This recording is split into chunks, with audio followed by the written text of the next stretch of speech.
السلام علیکم ویورز، آج کی ویڈیو میں ہم تعزیرات پاکستان کے بارے میں بات کریں گے.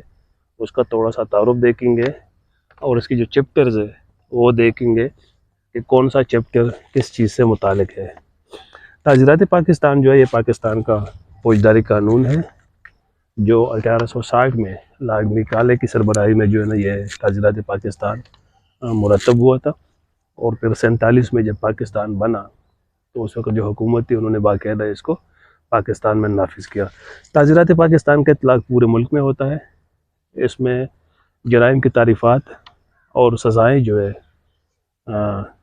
ان کا حد بتایا گیا ہے، اور بعد میں اس میں جو ہے حدود لاز جو ہے 1979 میں حدود لاز جو ہے وہ بھی اس کا حصہ بن گیا.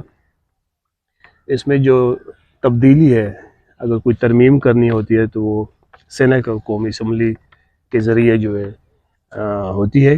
اسی طرح حدود لاز جو ہے وہ بھی اس میں ہے، اور وفاقی شرعی عدالت جو ہے وہ بھی حدود لاز کے حوالے سے بن گیا ہے.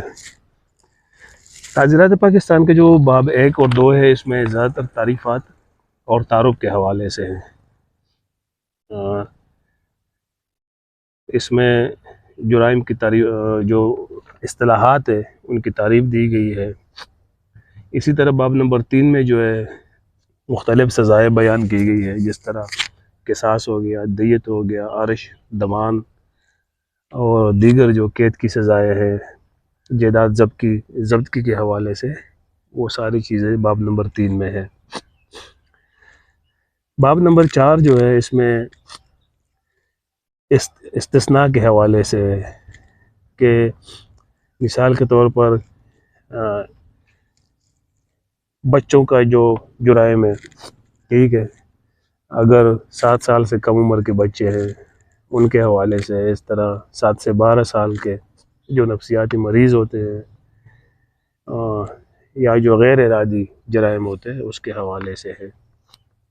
باب نمبر 5 اعانت کے حوالے سے ہے.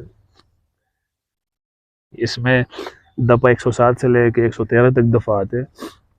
اس میں کسی جرم کی بابت کسی شخص کو جو ہے اکسانا ہے یا اس کا ساتھ دینا ہے، تو وہ چیزیں اس میں ڈسکس کی گئی ہے. باب نمبر 6 جو ہے اس میں ریاست کے خلاف جرائم جو ہے شامل ہے. اسی طرح باب نمبر 7 میں جو ہے جو ملٹری کے خلاف جو جرائم ہوتے ہیں.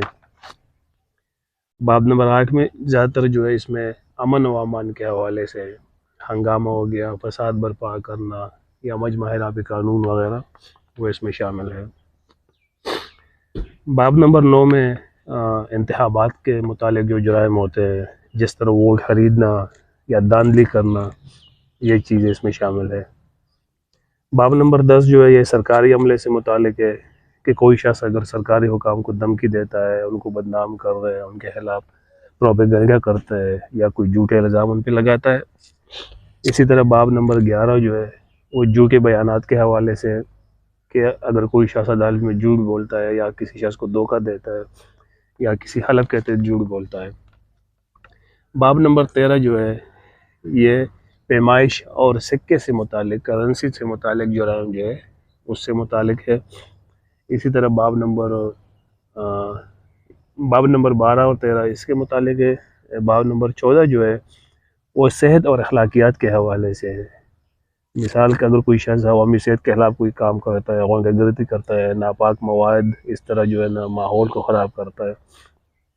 باب 15 جو ہے یہ مذہبی جرائم کے بارے میں ہے. شخص اگر مذہبی مقامات کو نقصان پہنچاتا ہے، مذہبی جذبات کو مجروح کرتا ہے، اس طرح قرآن مجید کی جو ہے بے حرمتی کرتا ہے یا نبی صلی اللہ علیہ وسلم کی شان میں گستاخی کرے، تو جرائم اس میں ذکر کیے گئے ہیں. باب نمبر 16 میں جو ہے جسمانی جرائم ہے، جس طرح قتل ہو گیا، کسی کو ضرر پہنچانا وغیرہ وغیرہ.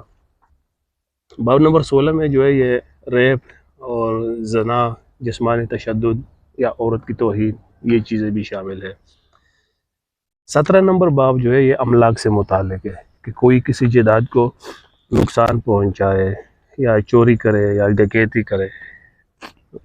اسی طرح باب نمبر 18 اور 19 جو ہے یہ دستاویزات سے متعلق ہے، یا ٹیکس میں کوئی شخص جو ہے افراج کرے، جعلسازی کرے، اس سے متعلق ہے۔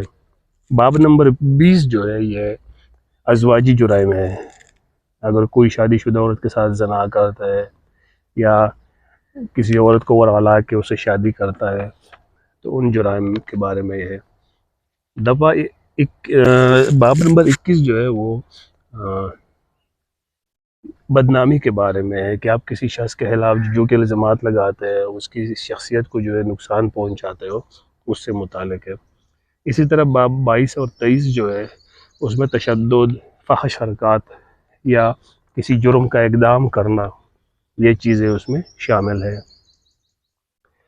تو یہ تعزیرات پاکستان کا مختصر سا تعارف ہم نے اس ویڈیو میں دیکھا، اور باب بھی ہم نے دیکھے کہ کون سا باب کس جرم سے متعلق ہے اور کن جرائم پر روشنی ڈالتا ہے۔ آئندہ ویڈیوز میں ہم جو ہے تعزیرات پاکستان کے جو دفعات ہیں وہ تفصیل سے بیان کریں گے اور اس کو سمجھنے کی کوشش کریں گے۔ شکریہ۔